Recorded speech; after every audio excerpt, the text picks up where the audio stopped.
এই স্বাধীনতার পরেও বাংলাদেশে 54 বছরে এখানে যে শিক্ষা কমিশনগুলো গঠন করা হয়েছে, কারিগরি শিক্ষায় সেখানে জাতিকে শিক্ষিত করা হয়, ডেমোগ্রাফিক ডিভিডেন্ড চলছে, এই দেশে 30 সাল পর্যন্ত চলবে।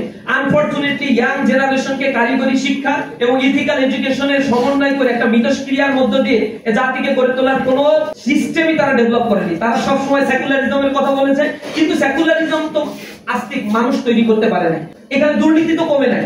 1971 সালের পর থেকে গ্রাজুয়ালি আমাদের এডুকেশন ইমপ্রুভ হয়েছে, কিন্তু আনফরচুনেটলি আমাদের বলতে হয় শিক্ষার পরিমাণ যখন আমাদের শিক্ষিতের পরিমাণ বেড়েছে, দর্শনের পরিমাণ কেন বেড়েছে? শিক্ষিতের পরিমাণ বেড়েছে, দুর্নীতির পরিমাণ কেন বেড়েছে? শিক্ষিতের পরিমাণ বেড়েছে, মানুষের আত্মসম্মান বোধ কেন হারাচ্ছে? নারীরা তার হাবলুর নিরাপত্তা কেন পাচ্ছে না? অথচ এডুকেশনের মূল উদ্দেশ্য ছিল মানুষকে মানুষ হিসেবে গড়ে তোলা, মানুষের সাইকোলজিকে পরিবর্তন করে দেয়া। আনফরচুনেটলি আমাদের এডুকেশন সিস্টেম সেটা পারে নাই। আর এই ফেইলার এডুকেশন সিস্টেমের এগেইনস্টে গিয়ে এখন মোরালিটি, ইথিক্স এই জিনিসগুলো শিখাতে হবে। আমাদের শিক্ষা কাঠামোতে মাঝে মাঝে এগুলো উদয় হয়। আমাদের শিক্ষা কারিকুলাম যারা তৈরি করেন তারা মাঝে মাঝে বুঝতে পারেন এটা দরকার আছে। বিসিএস পরীক্ষায় দেখবেন মোরালিটি, নৈতিকতা শিক্ষা নামে 20-25 মার্কের একটা জিনিস তাপটা যুক্ত করে দিয়ে তারা মনে করে মোরালিটি শিখাইতে পারছে, কিন্তু ডিসি, এসপি, ম্যাজিস্ট্রেট, ইউনিভার্সিটির টিচার থেকে শুরু করে সর্বক্ষেত্রে করাপশনে ভরা এই বাংলাদেশ।